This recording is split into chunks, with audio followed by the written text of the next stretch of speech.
Lands are one of the hardest things to get right in Commander. How many is the right number to play in a deck? The correct answer is 40, but no one's going to stop you from playing like 25 lands. Regardless, you should be playing more basic lands in your decks. And I know, Commander players these days are conditioned to play more non-basic lands. After all, modern precons have 40 lands and 30 of them are subpar non-basic lands.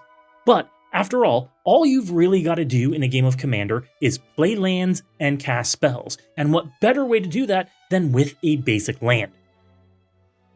The reason why basics are so good is because they enter untapped and they make a colored mana. Simple. They allow you to cast spells where most, but not all, non-basic lands actively prevent you from casting spells by entering tapped. Being able to play a 2-mana spell on turn 2, a 3-mana spell on turn 3, and each turn afterwards is called playing on curve, referring to your mana curve. This is crucial for 3 reasons: your spell casting breakpoints. The first spell casting breakpoint is your highest saturation of spells. For most Commander decks, this is around 3 mana. This breakpoint means that you can likely cast the majority of spells in your deck. You want to get to that point, and you want to get there as soon as possible to introduce consistency in your game plan and fewer uncastable cards sitting in your hand. The second spellcasting breakpoint is your commander's mana value, ensuring that you can cast your commander on curve. If this is, say, 4 mana and your commander is crucial to your game plan, then you need to hit 4 mana with all of your colors and cast your commander on turn 4. The third spellcasting breakpoint is twice your average mana value. So if your average mana value is 3, this would be 6 mana. This means that you can, on average, cast either a big spell or 2 spells per turn, ensuring you're staying in line with opponent's pace and being able to cast and or answer threats as the game progresses. Anytime beyond that point in game, it's trivial to be playing a tapped land. But you can see how important it is to be playing an untapped land, as there are spells to be cast on curve. I covered this in my video on tapped lands, but turns 1 and after your third spellcasting breakpoint are the safest opportunities to play tapped lands, in a non-CEDH deck at least. This means untapped lands that produce at least 1 color of mana are crucial on turns 2 through 6-ish. So you need the majority of your lands to enter untapped in an average deck, and the best way to do that is with basic lands. Some exceptions are, for instance, if you played a mana rock or ramped, you've essentially bought yourself 1 turn of playing a tapped land and still being able to cast your spells on curve. But if you're playing an untapped land after ramping, you're playing above curve and have now outpaced your opponents. You're a turn ahead of them. Why squander that? Casting a bigger, better spell than an opponent can is an advantage, and you do not want to give up an advantage. With that said, let's take a look at why many players, often new players, are so drawn to non-basic lands. Greed. You see, so many players want to be able to cast all of their spells all of the time instead of being wise and analytical about when and why to cast spells. Look at your deck. In a 3-color deck, how often do you need 2 colored pips of the same color? How many times are you trying to cast a spell with 3 of the same colored pip? How often do you need all 3 of your colors by turn 3? Slow down there, Speedy, and think. You should build your deck and mana base out of necessity, not on peace of mind. This means having the confidence that you can cast spells you need to cast early game, your nuts and bolts, ramp and card draw, and some bodies. This means planning ahead, and this is often where the skill of players falls off. Jamming your deck with Count on Luck, Necropotence, and Tribute to the World Tree is folly. You're setting yourself up for failure. Expecting yourself to have 3 lands that produce all 3 of your colors at any given time? You're dreaming. Magical Christmas land scenario to be able to cast anything else. You're so committed to a single color in a multicolored deck. So you really need to think about it. How likely is it I can cast a Sign in Blood on turn 2, then follow it up with my commander Glarb on turn 3? If I want to cast an Atraxa on turn 4, how likely is it that I can cast a Phyrexian Arena and then a Teferi Master of Time before my commander?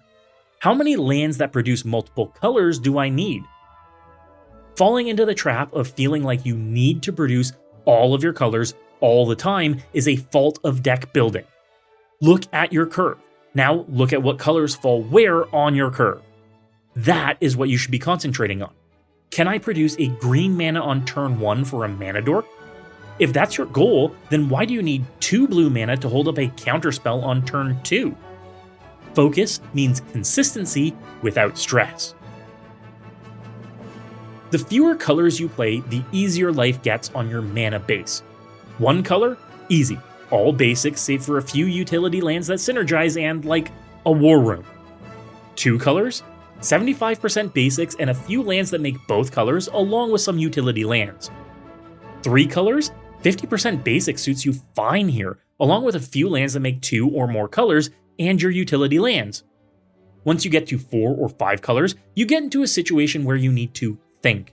Don't just shut your brain off and jam every all-color producing land into a single deck. Which of your colors is more prominent? Where on the curve do they fall? Look at your deck building tools for this analysis. They'll even tell you your odds of casting those spells on curve. Basics fill in the gaps. They ensure you make mana when you need a mana. They're often able to be fetched, and in a deck supplemented by sufficient card draw, you won't suffer to find the lands that you need when you need them. If you're struggling to get the basics you need to play spells, then you're likely not running enough card draw, and are trying to get lucky drawing only a single card per turn. In decks that lack green, or decks that aren't running mana rocks to supplement color production, card draw is your mechanism for consistency. If you have a choice, you have consistency. If you plan ahead, you're never lacking for a spell to cast. Map out your game plan and play to it. What colors do you need and on which turns? And is your color choice of mana producing lands going to help or hinder you? Are you trying to make more colors of mana ahead of when you actually need that mana at your own detriment just for the peace of mind of having all of your colors? Are you sacrificing your turn 3 play to drop a Triome in order to cast your commander on turn 4? Did you want to cast that Farseek on turn 2, but the 2 lands in your opening hand both enter tapped? Plan, plot, and analyze, and you'll have a much better time. Let's look at my recent Ashling the Limitless deck, a 5-color deck that I stuffed with the best non-basic lands. But how necessary is it to do that? Reviewing the spells in the deck, I don't need more than 1 mana of any single color until I start casting 4 mana spells. Mondrak, Greater Good, and Molten Echoes are the only spells with 2 of the same color pips until after I start casting 6 mana spells. There are no black pips needed until 5 mana value, meaning I don't need to play a black color producing land until it's needed maybe on turn 5. So what do I need to ensure I can cast any spell in my deck? Believe it or not, there are only a few conflicting spells here. I want Temur colors, green, blue, and red, to cast Animar Soul of the Elements on turn 3, but also maybe white to be able to cast a Fadeburrow Elder, Path, or Swords. Otherwise, Temur colors cast everything under 5 mana value, while maybe needing 2 white or 2 green or 2 red on turn 4. So in reality, I only need 1 land that produces all colors or multiple colors of mana. But I could get by with 1 or 2 lands that produce 2 colors of mana. Until turn 5. Would I be worried if I didn't draw those colors? No, because I've got that covered with card draw and ramp that selects colors. Birds of Paradise helps me cast all of my spells, so do specialty dorks like Smoke or Flamebraider.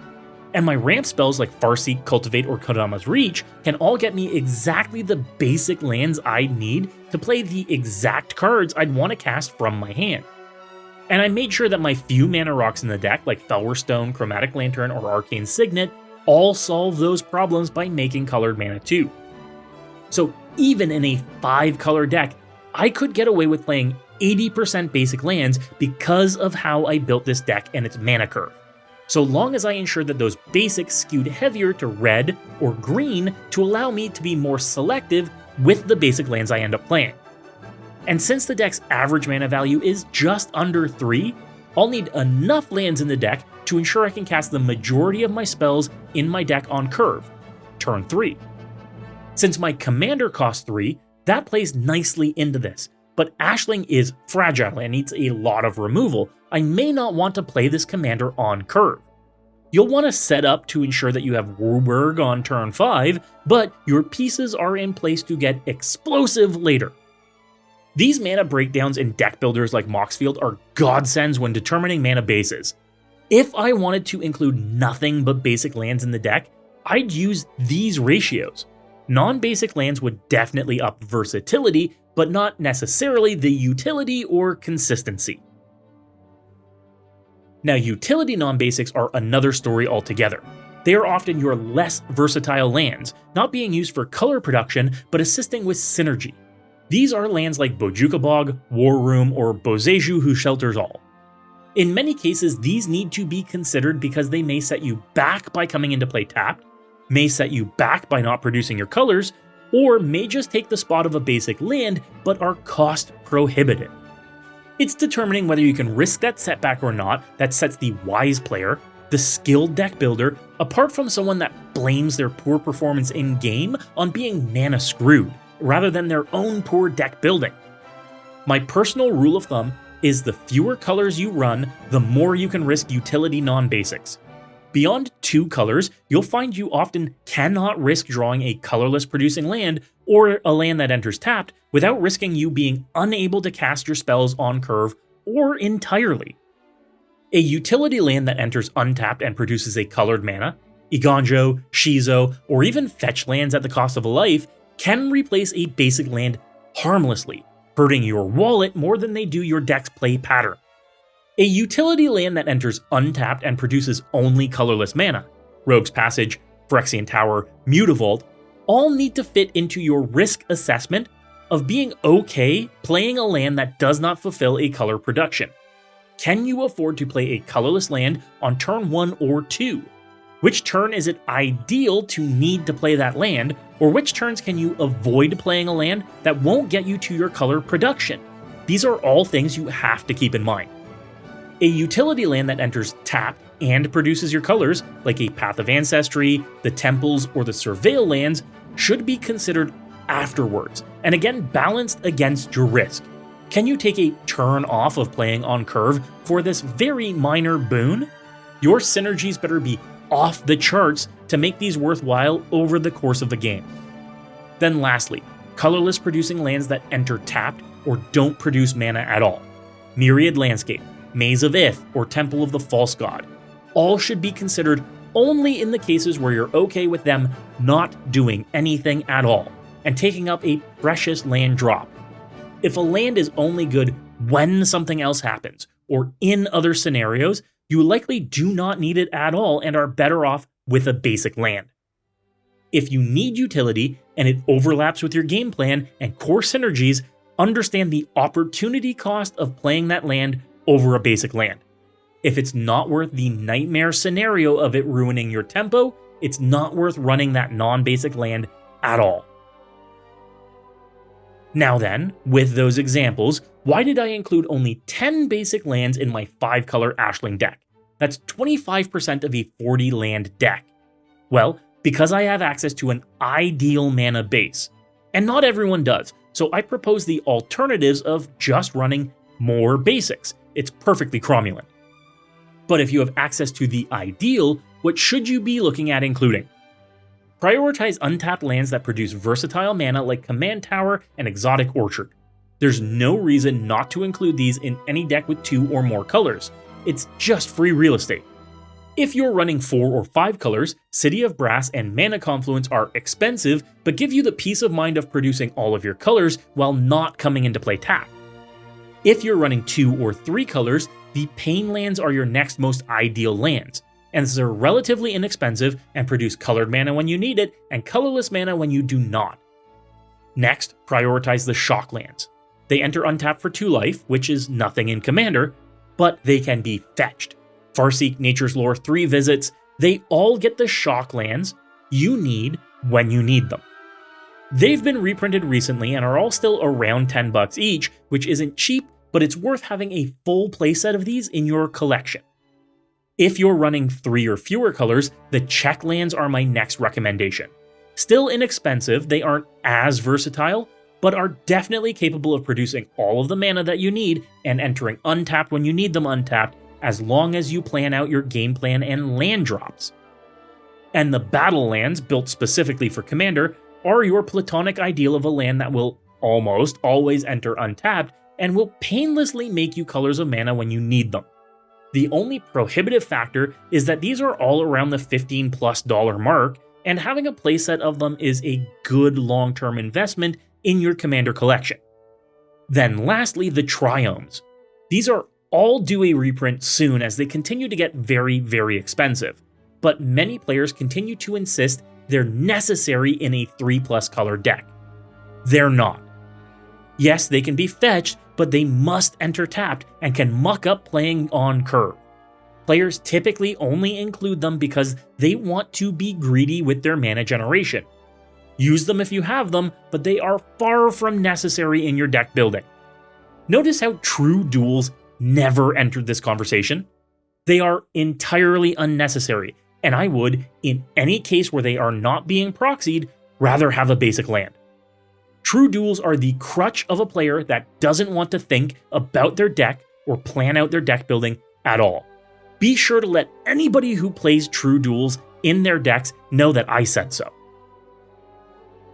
Non-basic lands are an excuse to not think about your deck building, and they're there to take up space and to slow you down. Realistically, you only need about 5 or 6 non-basic lands to smooth out some color generation in your deck, provided you are mindful of the following: your mana curve, and how much mana you require to cast the majority of spells in your deck and your commander when needed. The number and types of colored mana required to cast your spells, to ensure you know when and how much of each color you need. The amount of card draw and color supplementing rocks or ramp in your deck, to have lands you need when you need them and ensure you are not missing key opportunities. The opportunity cost of not playing on curve or not producing any color of mana when you may actually need it, and what that means to your overall ability to cast spells. And lastly, the ideal lands. If you're including minimal non-basic lands, strike a balance between color producing and utility, wanting only 8 to 10 multiple color producing lands for most decks. In the end, you need nothing more than the ability to play a land each turn and cast spells. Basics do that as well or better than the majority of options I see crammed into deck lists for the sake of using non-basic lands. Do not fall into those traps. Don't water down your own decks or self-sabotage, and for the love of God, play more basic lands in your decks. If you learned a lesson watching this video, and you'll be applying this to your brews, I'd appreciate you drop a like and a comment. If you think I am way off base with these personal recommendations, let me know in the comments. I need all the engagement that I can get. And don't leave without checking out my sponsors like Card Conduit. They are hands down the easiest way to sell your individual Magic cards without the hassle of traditional buy listing. They'll get you top dollar while handling all of the heavy lifting, from sorting to grading to optimizing your price across a huge network of vendors. And they'll give you cold hard cash for it. You can use the promo code MECHANIC right now for 10% off of all fees. And if you want to pick up the cards for this list, make sure to go check out Card Trader. Use my promo code MECHANIC right now for 5% off your order from any TCG. Card Trader's zero system means you can get cards from all over the world with only one shipping fee. Save money and time today. Lastly, you can check out all of my decks on Moxfield. Moxfield is the best deck building platform in the world and makes it easy to build decks and search for specific cards with their powerful tools. Have you checked out their drag and drop feature yet? It's revolutionary. Be sure to check out my brews and follow my profile there right now. If you were inspired to brew today, you have to hit that subscribe button. Check out this other deck on my channel right now for more sweet tech. And as always folks, good luck and have fun.